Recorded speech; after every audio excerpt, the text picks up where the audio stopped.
criminal justice, healing, education. Time to awaken the community.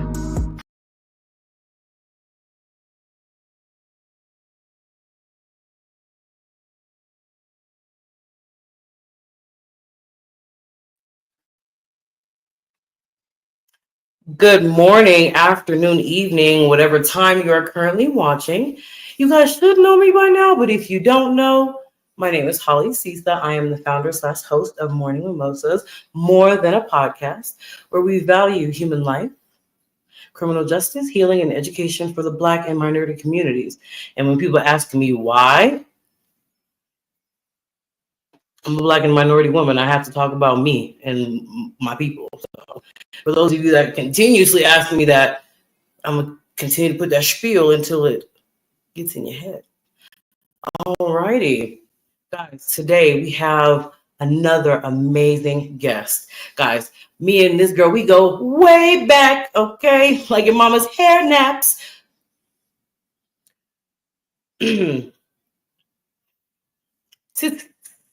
to do it. But y'all, I am super excited for the guest that is coming on Morning Mimosas this morning, because this morning where I'm at. But before we do that, let's give her a proper Morning Mimosas welcome with this.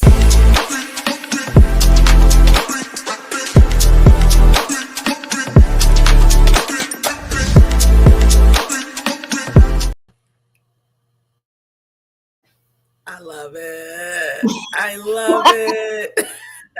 Guys, give Miss Atira Williams a beautiful Morning Mimosas welcome. My girl, Thank so you. happy to have you on my platform. Thank I'm you for a having me again. Yes, ma'am. Y'all, she's been on the show a few times. You know, I've done, a few, I think maybe 2 panels with her. Any So, chance I get, I'm gonna be right here. and I absolutely love her, y'all. She's been my friend since high school, and she's one of the few people that I actually like in this earth. And as you guys probably know, I don't like too many human beings, even though I love all y'all. But I don't like too many. But Miss Williams, welcome, welcome, welcome. Let's start off by sharing a little bit about who you are, and then we're going to get into your business. Let's start with you. Let me make sure the world can see you real quick. Oh. Full screen you real quick. There you go, baby. Absolutely. Well, my name is Atira Williams. I am the owner operator of Lascivia Tresses LLC, as well as the co-founder of duchessofcommerce.org. Me personally, I am a mother, I am a wife, and I just look to uplift the people that are around me every single day. I'm just here. Look, we here for a good time, not a long time. So whatever I can do to uplift and help our community and the people around us, that is what I am here for. So that's just a little bit about me. Perfect. So now, y'all, we're going to get into her business, which is, I'm going to have her pronounce it because I've tried to pronounce it, and it's a very beautiful name, and I just wanted to pronounce it correctly. It is Latin. It is Lascivia Tresses, Latin for playfulness and sultriness, which I feel that really is the biggest essence of my business. I just love for women to feel really good about themselves. I love for women to have access to luxury goods and, everyday things. Sometimes, yes, just getting your hair done is a luxury. But if Yes. I can, add a little sprinkle on there, why not? I absolutely love that. So what made you, actually, before I do that, I'm going to point out one of these quotes from your website right here. I love this. Every strand of natural hair tells a story of strength, beauty, and resilience. When you see this quote, what does that mean to you? I absolutely love this. Well, I feel like exactly what you're reading because, to be honest, every time I deal with a client, every time my hands get a chance to touch someone else's crown, I can feel your life, the things that you've been through, the things that you're currently going through. And even though, of course, Indiari has always said, I am not my hair, which is true. It's not the whole of you. Yet your hair and your crown, what's on top of you, it makes a statement. And the statement is, this is what I've gone through. This is who I am. This is who I want to be. And so I take that to heart. I love every client that's been able to sit in my chair and allow me to create a persona for them, create the beauty that they see within themselves. Sometimes I tell people, you could be having a bad day, but let your hair get done. All of a sudden the day is just bright. The day is bright. And so, yeah, absolutely. It is a story. It's absolutely a story. I love it, love it, love it. So when you decided to do this business, what was your what was your purpose and mission behind wanting to make others feel beautiful? Okay. Well, starting off with this business, I have already been doing hair for over a decade. And I feel like, especially when we started coming into our own as a Black community, especially as Black women, and we started to diverge away from having always chemically processed or chemically relaxed hair, and then going into our natural hair, our natural tresses, there was not a lot of information around it. So once we started getting the little bit of information that we got, I noticed that it was seen as, just traditional. Yet I still felt that there was a luxury take that we could still take on. And I felt that there was not a lot of places that saw our hair, our natural hair, as luxurious. So I just wanted to create a business that tapped into that. There is 100% a way to make our natural coils luxurious, whether it be from how we wash and shampoo and condition our hair, because every Black woman know a good wash day that really that takes it up a notch.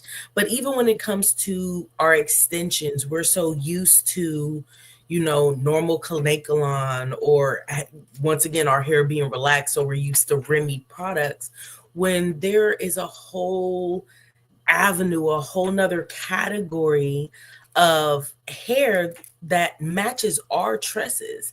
And so that's really the business that I wanted to tap into and make sure that we had a way to access those type of products. Perfect. I absolutely love it. So, ladies and gentlemen, so now I'm actually going to present a few hairstyles that I personally investigated and got from the business page. And I just want her to talk about the style and the significance of it. So we're going to start off with what I believe she calls the Selena. Is this correct? Yes, this is my girl. I love me some Selena. What she actually has in right now are 26 and 28-inch tape-ins. And oddly enough, we use tape-ins to grow her hair out. So she actually has in our Russian body wave tape-ins, and it's the texture, I would say, is very similar to thick Latin hair. So if you're someone of Latin descent, you know what I'm talking about. It's not quite just bone straight hair. It actually gives you more of a blowout silk kind of feel. And so, yes, that's what some of my products have, is some of my extensions offer that texture that is more like our texture. As you can see, it blends flawlessly with her very thick Cubano hair. Okay. Yes. So we're gonna go ahead to the next one. I absolutely love this, and I really want my daughter to get her hair done like this. It's so cute. I am a sucker for babies and bubbles. Okay. Add Okay. some ponytails, some beads, and some bubbles on a baby, and my heart melts. I love it. Yes. Actually, and on top of that, we added in some of the, what do you call it? What do you call it? Like streamer hair, where it's like sparkly streamer hair. And I braided it into her hair so she can have that, curly little sparkle. She loved this. Was actually her first day of school. And so I was just so happy that I got to do her hair. And of course, she came to me like 2 weeks later, like, Miss Tyra, everyone loved my hair. Can we do it again? Absolutely, baby. Any day. I'm here for the loves and compliments, of course. So yes. Absolutely beautiful. And that girl's a lucky girl to be having the hands of a goddess to be able to do that. Amen. Okay. Amen. All right. And then this is the next one that I got from the page. I absolutely love twists, but we'll have you describe this style. So this is my passion twist. And one thing I always love to tell people or clients about passion twist is that it very much gives off the look of Nubian. It gives off that look of natural. Something that I really love about passion twist is that not only do they last long, but once they start to grow out and you get that new growth, and you know how most styles, they just start to look crazy once the new growth set in. But with passion twist, it's actually different. It begins to look even more like your hair. So the longer you can leave it in, now I'm not saying leave it in forever. Okay. I'm talking 8 weeks max. I'm not playing with y'all. 8 weeks max with almost any style, any braid type of style. Yet the more you leave this in, the more it begins to look like it naturally grows out of your hair. And so I really love this style, especially on Black women and especially on teenagers. I think it makes them look so regal almost. It makes them look like princesses. And I'm here for that. Absolutely. Perfect. That is absolutely awesome. And this young lady, whoever this is, I know she was happy that day. Okay. And I know she came back for more and some more. Okay. Absolutely. Absolutely. So originally your business was started in Omaha, Nebraska, correct? And then now you're in, how do you say that city? Is it Converse? Conyers. Mm-hmm. Conyers, Georgia. Yes, ma'am. So when you were making that transition from Midwest to South, how was the difference in like clientele? I always wanted to know, like, especially when you're moving your business from like one region to another, how that affects your business. I will definitely say it was a huge transition, and not necessarily the business aspect of it. Paperwork is paperwork everywhere. You fill out your paperwork, transfer your business. The clientele has been completely different. We're talking a 180 switch. I went from in the Midwest, there's not as many Black stylists. Yeah. So you pretty much have your pickings of clientele. Here in the South, especially being in Georgia, there are so many beauticians that it was a little harder at first to find clientele, especially trying to find clientele that appreciated natural hair. I found a lot of clients, which, don't get me wrong, please don't think I have anything against, wigs and quick weaves and things of that nature. Yet I am a beautician that cares about natural hair. So I want to deal with your natural hair. And I would have clients coming to me that had braids in for like 4 months because other stylists would just, plop another wig on top of their hair. So I will say it's been a bit of a eye opener as to how different people treat natural hair down here, which you would think because it's such a large African American community, there would be more people caring about natural hair. Yet that is not what I've run into since being here. Wow. That's actually really surprising to hear, especially because I'm, y'all know me, I'm from North Carolina. So, okay. All right. All right. That's it was an eye opener for me for sure. Can't wait to see what Georgia life is like for real. I know y'all rarely see me be like shocked. And I was like, oh, okay, I thought they cared more down there because there was more, more, minorities, like I should say. And yes, I thought the same exact thing because girl, we grew up in Denver, so like we're used to, our community of Black people and that Midwestern lifestyle. So moving down to the South, I was so excited. I'm like, we're gonna be around more people. I'm thinking Hotep. We're gonna be around Black Panthers and whatnot. Not since I've been here. Okay. All right. So I think I told you when we were planning this episode that I was going to ask you a thought-provoking question. So here's my thought-provoking question. So we in Black History Month, and y'all know I'm about to just a little ignorant just for a second.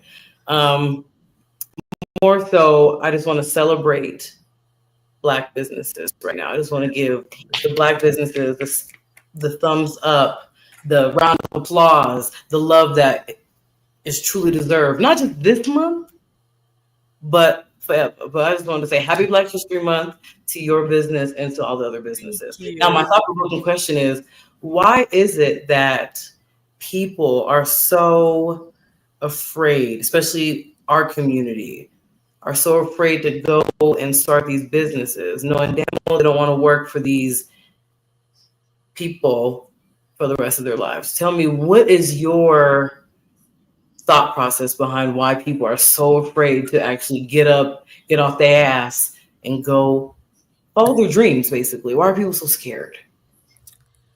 I would honestly say it's a few things, actually. One, being a business owner is not easy.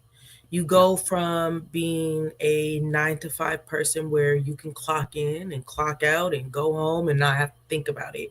Whereas a business owner and operator, it's 24/7. You never stop thinking about your business, and you take on a lot of the responsibilities. You have to understand how marketing works. You have to understand how advertising works. You have to understand how accounting works and paperwork. So, I feel like that's one reason why it's not as easy for us, especially the minority community, who most of the time have never even seen anyone who owns a business. Like, where would you know to start?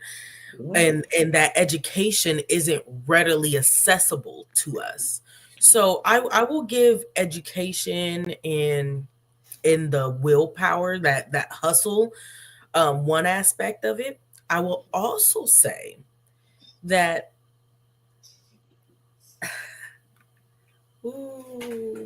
and this is the one where this is the hill I'm willing to die on. It is not also accessible for us to get the funding to do businesses.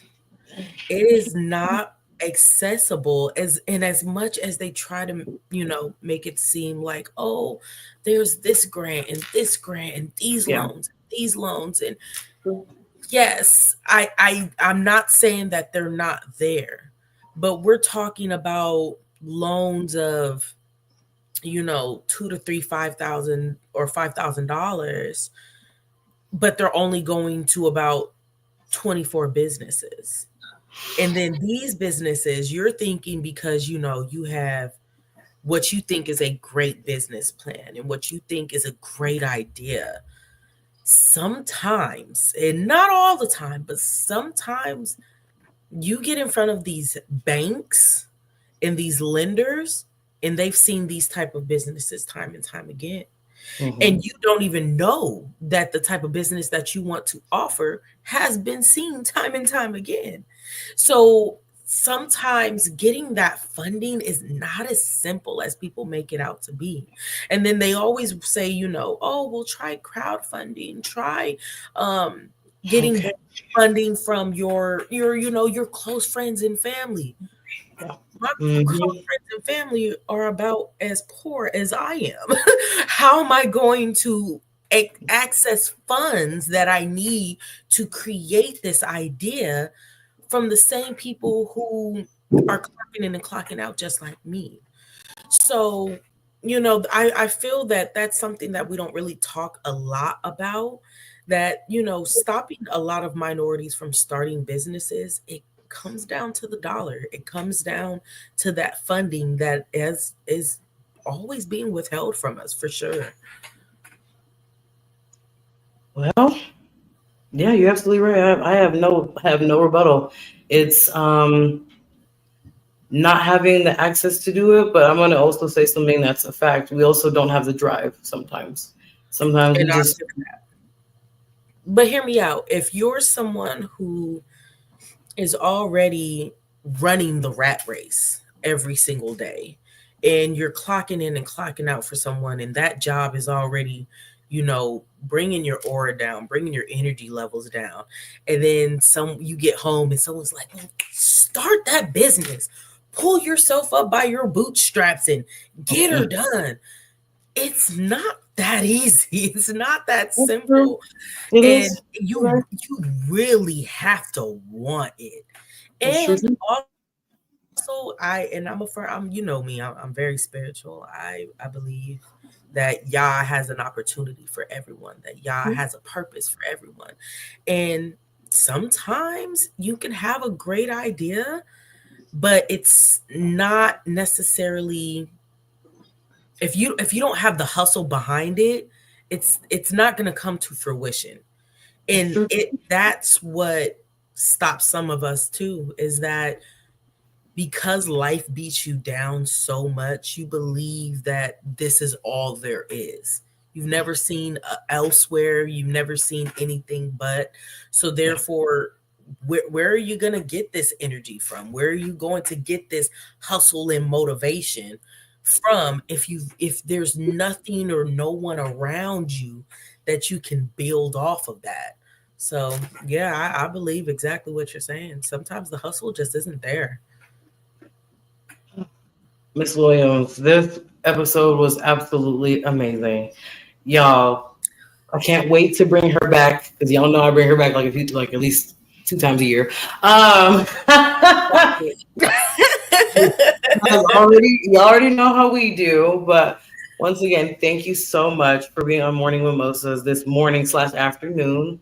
We truly appreciate it. And hey, before we go, please tell people where to find you, because I'll put it in the comments, but tell people where to find you. Child, you can come and find me. I am in Conyers, Georgia. If you want to take a look and be a client of mine, I have my booking link. Miss Holly will make sure it's posted for you guys, as well as if there is any businesses or business owners or people who are looking to start a business. I do have a web page, like I said, duchessofcommerce.org, that you can go on there and take a look around. I have a few things that will not only help businesses that are already, taking place and would like to expand and excel, as well as a few, tips and tricks here and there for people who are looking to start a business. So I'm big on that. As well as if you are in the Metro Atlanta area, I have a Facebook group that I am co-sponsoring with an amazing man, Walter Smith. Hey, Walter, if you see this, it is the Metro Atlanta Business Hub. So please take a look on our Facebook page. There is plenty of knowledge there for free. Okay. Okay. I absolutely love it. Well, as you guys know, Morning Mimosa values human life, criminal justice, healing, and education for the Black and minority communities. Until next time, we will see you guys later.